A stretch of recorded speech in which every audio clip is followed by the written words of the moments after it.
balon. Re-ready na naman kami ng aking pamangkin. Dahil, alam niyo na. Ayos ko yung buko kasi yan.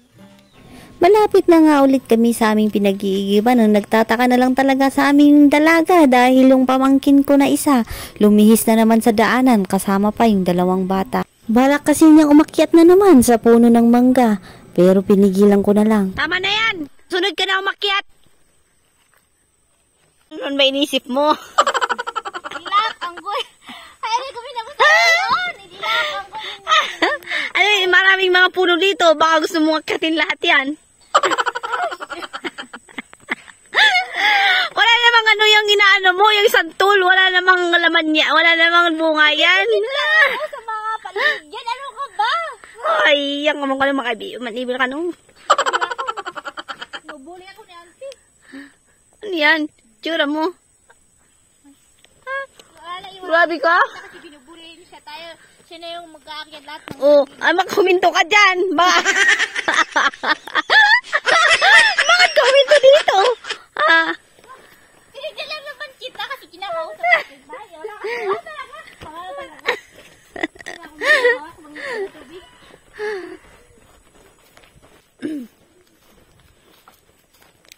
Oh, ito yung unang inakyat niya.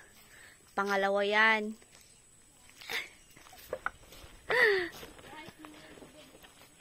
Simulan mo na. Ingat mo ng dala. Wilkins, baka naman.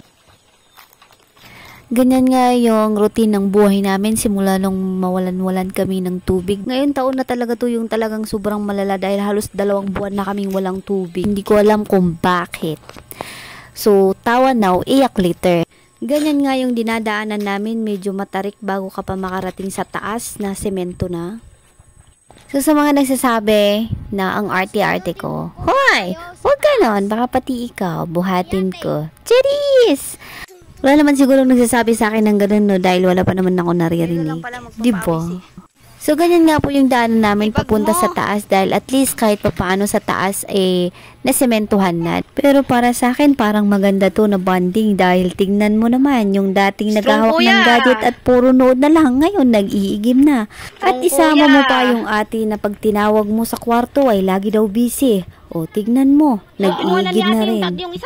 Habang pinapanood ko nga yung video na ito ay natutuwa naman talaga ako dahil dati nag-aaway lang sila pero ngayon nagtutulungan na. Sa sobrang tuwa ko nga sa kanila ay talaga namang napag-isip-isip ko na wag na lang kaya bumalik yung tubig. Hoy, huwag ganon. Joke lang. Kung kanina ay tawa lang kami ng tawa, nako, tingnan mo naman ngayon yung katumbas, hirap na hirap. Yung pamangkin ko nga yung nag-isip ng ganyang paraan dahil gusto niya yung ganyang setup, tingnan mo naman. Hirap na hirap, sinama pa kami sa kanyang hirap. At dahil nga yung pamangkin ko yung nagplano niyan, siya yung nasa gitna, tagatulak. Natatawa na lang talaga ako habang pinapanood ko yung video na to dahil tignan mo naman, nakakatawa. Shout out sa nagsasayang ng tubig, umayos ka ha?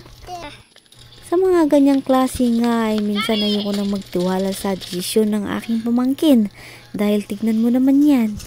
Pati ba naman videographer, hingal na hingal.